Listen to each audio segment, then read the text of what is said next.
Hey there, Oz here. Oz, me and my Asperger's. And I'm going to be talking about two videos on YouTube, both by Dr. Insanity. Um, they're those videos where you're watching police interrogate a suspect. Um, One is the first one, when a criminal is smarter than the police. 1.6 million views.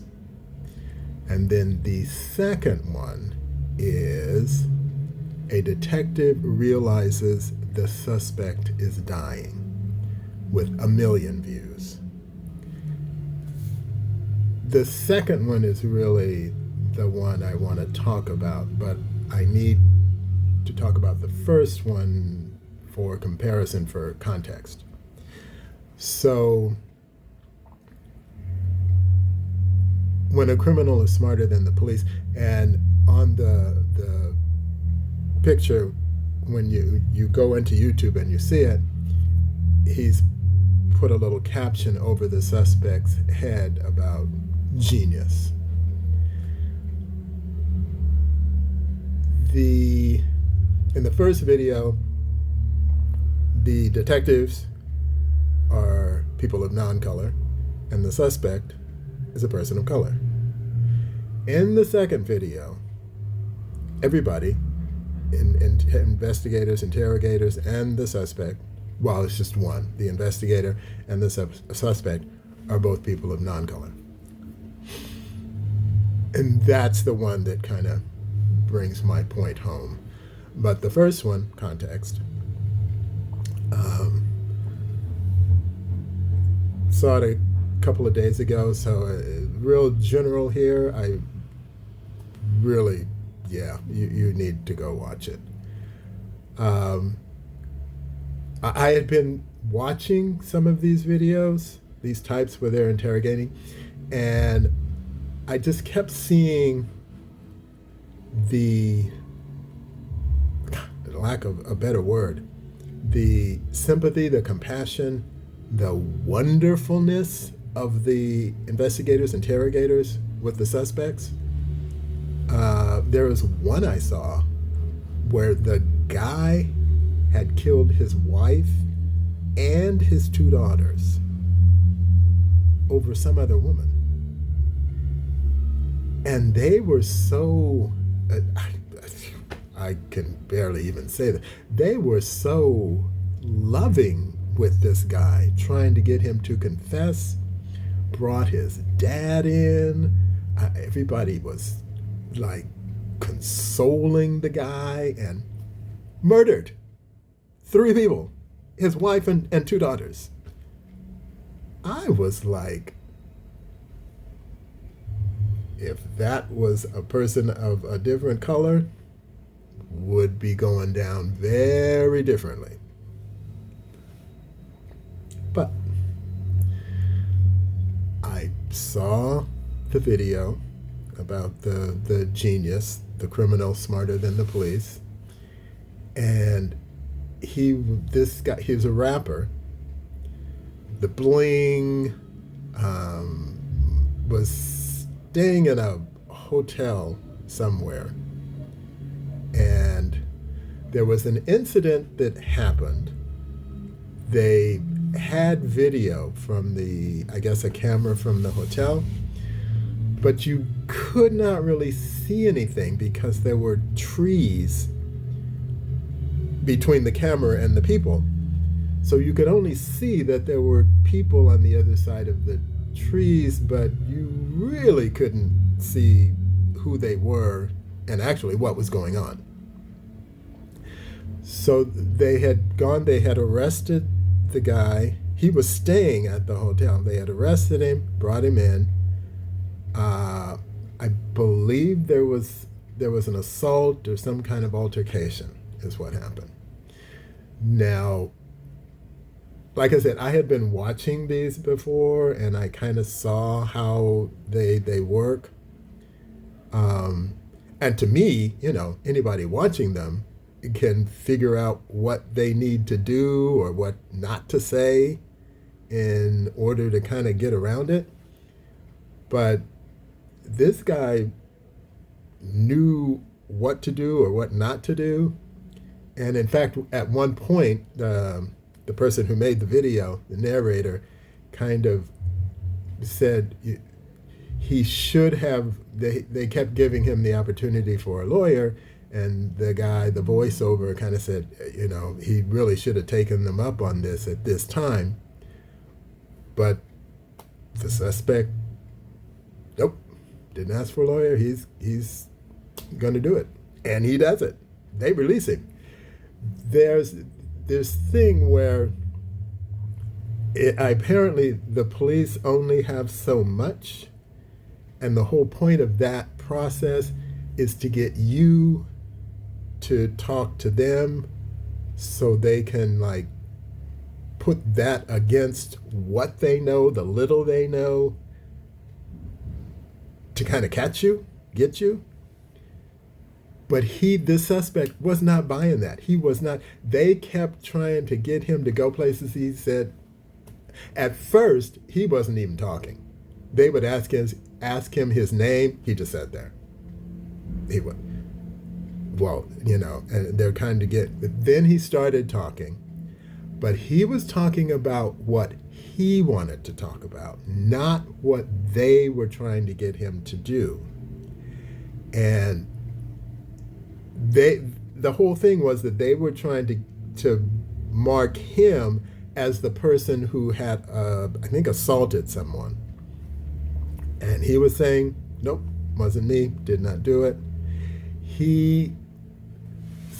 What he was saying was, he's a rapper, and there was this guy that approached him about, there was a show, and there was another performer who had just, at the last minute, bowed out, gotten out of it. And so he was coming to this kid to fill in, to help him out. And I think there was like $20,000 that was being offered, with another 10 after the performance, so $30,000. But the suspect, the kid was saying, the young man was saying, he knew something was not right, something was shady here. And he said, nope, I'm not going to have anything to do with this, and he walks away. So apparently something happened to this guy, and they were trying to put it on him. So whenever they kept trying to get him to talk about that, he was, nope, sorry, was not me. And I believe at some point he was talking about the money, and I think he said, dude, I have like $250,000 in my hotel room. $20,000, $30,000. What is that? I don't need that. And it had, here I was watching this happen. They're sitting, the two guys are sitting, the investigators, interrogators are sitting at their end of the table, and the suspects at the other end of the table, kind of in a corner. And very respectful. In fact, a lot of the times the investigators, the interrogators, are talking, laying out whatever it is, and he starts talking over them and keeps talking until they stop. And I'm like, what? So they pull the thing where they get up and walk out of the room. Because what they're doing at that point is they want to see if you become agitated, or if you start playing mind games with yourself. It's like, well, what do they know? And well, oh God, this whole kind of nervous thing. They left the room. This guy went to sleep. I mean, he went to sleep. So that kind of debunked that whole thing. Then they came back in and they were trying to get his phone and his money and his possessions. And no, I'm not turning anything over to you. And he got released. He was released. He got up and he walked out of the station. And I'm just like, wow, okay, this does happen. So then the second video, the detective realizes the suspect is dying. Two people, both people of non-color. The suspect was shot in the eye. It is not profusely bleeding, and the video is a little bit grainy, but you can see this. It's in black and white. This dark spot around his left eye, huge dark spot around his left eye. He was at home. I think he was sleeping. He and his girlfriend. Two people came into the home, killed the girlfriend, and shot him. So he's got bullets in his brain. The detective, for whatever reason, is not paying any attention to it. The kid is he's handcuffed to the table. He keeps getting up trying to walk away, but he can't. He's got a white kind of it must be something that they gave him to put on because he probably, I don't know, maybe it was in a t-shirt and some boxers or something. He's barefooted. He's only got this white jumper kind of suit thing on. He keeps putting his head on the table. He is clearly in distress. When he speaks, he's not making really any sense. But the detective is just kind of ignoring it and asking him questions, and he responds, and he says, I think his name was Ryan. He says, Ryan, you're not making any sense. Well, yeah, because he's got bullets in his brain. This goes on, I think, for like 30, 40 minutes. The kid is not aware. Well, he's aware that he was shot in the eye. But he didn't know his girlfriend had been killed. He's bringing up names, I don't know, of people that may or may not have been there. But for some reason, he's able to give the detective the name of the two people who came into the house and shot him. I think he says they shot his girlfriend, but he's not aware that she's dead. He thinks she's sleeping. Heather was sleeping, so I didn't want to wake her. The detective keeps going on and says, Ryan, you're not making any sense. First, you're telling me about people that weren't there. Then you're trying to tell me that her dad and her brother came in. And he's kind of responding to this kid, and it's a young kid, responding to this kid like it's 12 o'clock in the afternoon, and they pulled him out of school, and the shooting, I think, happened like 2:30 in the morning. And so he was asleep, or it was nighttime. He's got bullets in his brain. They've got him handcuffed to a table. Yeah, he's going to be a little incoherent. Finally, the detective gets some. They didn't even take him from his house to the hospital or to a doctor. They took him straight to the police station. Did not call someone in to look at him. Finally, the detective does. He brings in paramedics and gets taken to the hospital, only to find out I think he had 2 bullets in his brain. Now, they removed them, and he was okay, but he died 2 years later from an infection from the bullets being in his brain for so long. It killed him. Had he gotten medical attention earlier, sooner, he would have been fine.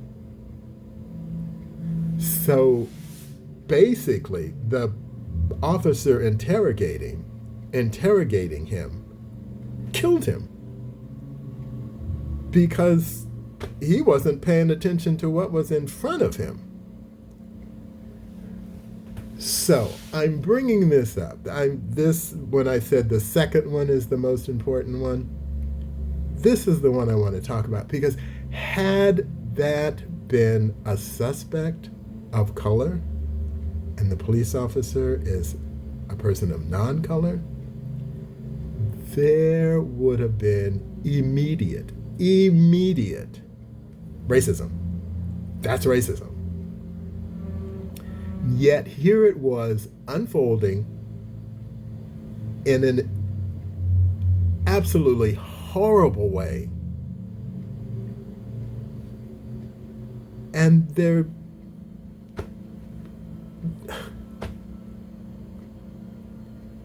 so I'm very close to coming to. I realize that there is racism in our country, this country, yes, but not every time, all the time.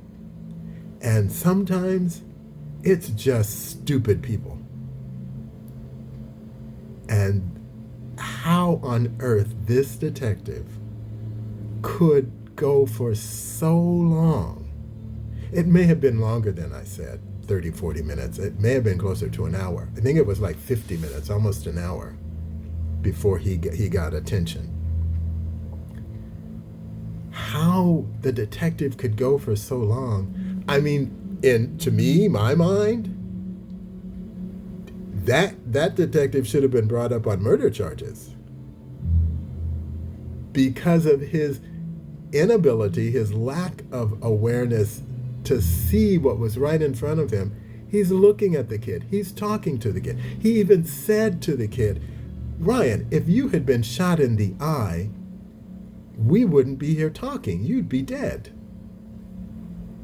Well, apparently that assumption was incorrect, but a bit of foreshadowing, because 2 years later, he was dead. So, and like I said, the first video had 1.6 million views, and the second one, the kid that was shot in the eye, had 1 million views. So a lot of people have seen these. A lot of people saw that first suspect not so much talk his way out of it, but just talk to get these investigators to realize it's not me. I'm not the person you're looking for. And then the second one, who's doing his best to respond, but again, has 2 bullets in his brain, the detective is like oblivious. I don't know. But I tell you, the second video, if that had been a person of color, they're completely different. Completely different. So, what do you say? How do you know? I mean, they're two amazing interrogations. And just before I go, to all of the people who love to stand on the Second Amendment, there's a quote from Roy T. Bennett. His book is The Light in the Heart. Amazing. Before I go there, Declaration of Independence was written in 1776. Constitution was written in 1787, ratified in 1788, put into operation 1789. This is 2023. So, to all of our Second Amendment friends, the past is a place of reference, not a place of residence. The past is a place of learning, not a place of living. Just saying.